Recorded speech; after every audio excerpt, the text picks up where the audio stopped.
agree. So let's cross our fingers for that. Danai, we saw outliers recently grumbling about extending the roles of central banks beyond directly the management of monetary policy and bank supervision and so forth.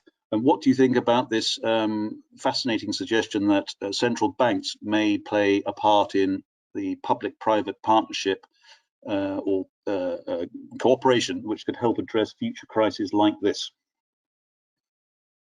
I think for this particular activity, I would agree with David that it's more a question for the sovereign funds in countries that have them, because they have been investing heavily in technology, in health. This is another trend we've seen. But on the role of central banks more broadly, yes, you're right that we've seen them expand their activities into areas that have not traditionally been considered the areas for central banks, such as climate change or technology and digital currencies, for example, before this crisis erupted. But I think when we're looking at the post-COVID world, I would say that the central banks will probably become less relevant than they are now. What we're seeing is governments really step up more.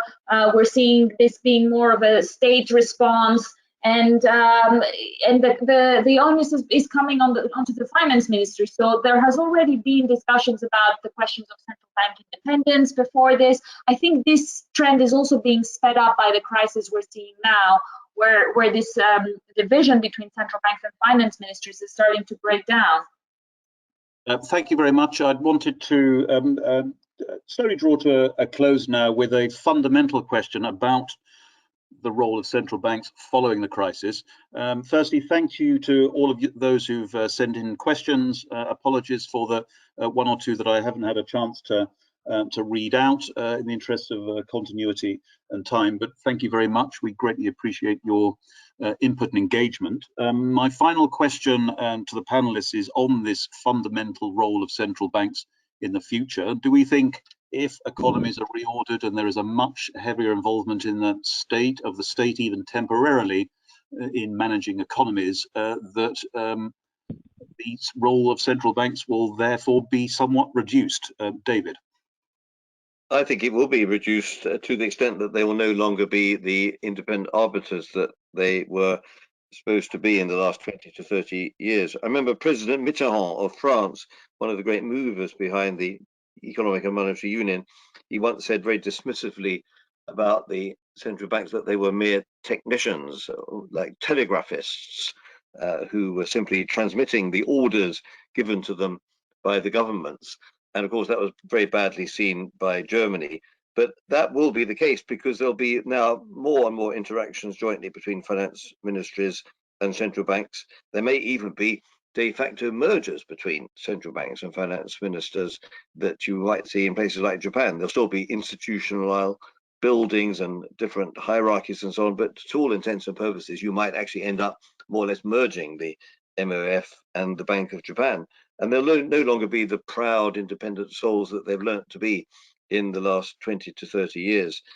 Charles Goodhart of the London School of Economics, he's been saying for many years that central banks will never be able to raise interest rates if the need arises, because they will become so unpopular, because they'll drive so many countries into absolutely unsustainable debt. And he said if they did try to raise interest rates once the crisis ends, then they would be immediately put back into their boxes and made very dependent on government. So I'm afraid to say it's the end of the line for independent central banks. Also, just one last point about Jay Powell.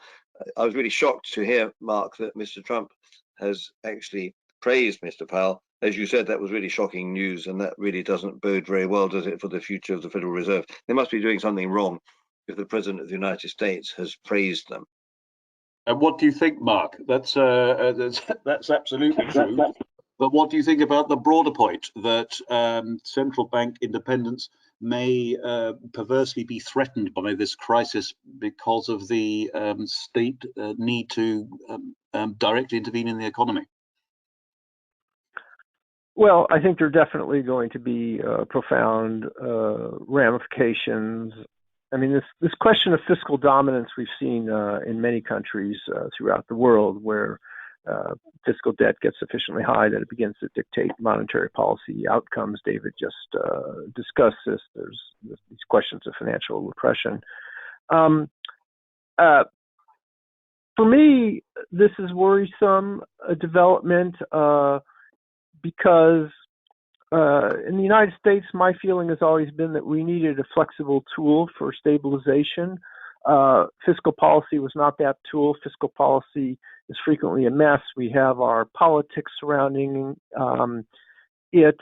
And the one thing politicians would like is a free lunch, so to speak.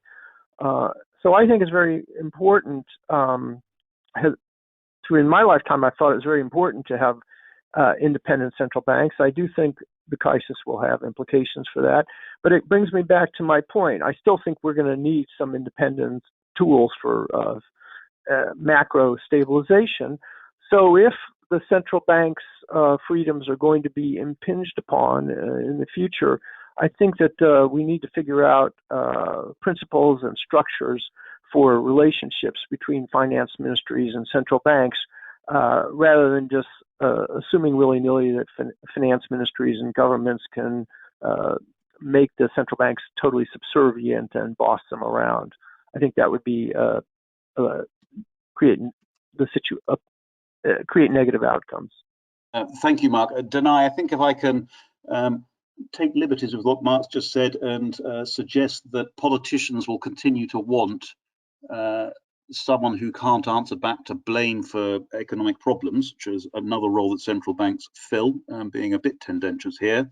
What do you think the prospects are for central bank independence, or indeed, as Marcus just suggested, better coordination between fiscal and monetary policy as a result of the crisis? Yes, as I said before, I think we will see less of a we will see more of a pressure against that trend of central bank independence following this crisis. But yes, it has been convenient for politicians to have the central banks to be the only game in town. But that's no longer the case now. The central banks are no longer the only game in town. So we've crossed that bridge. And I think once we come out of that crisis, we will see new models of central bank government cooperation. And we'll see the model that has dominated in the past be questioned and reformed. Okay, well, thank you very much. Thank you, everybody, for listening. Apologies for the intermittent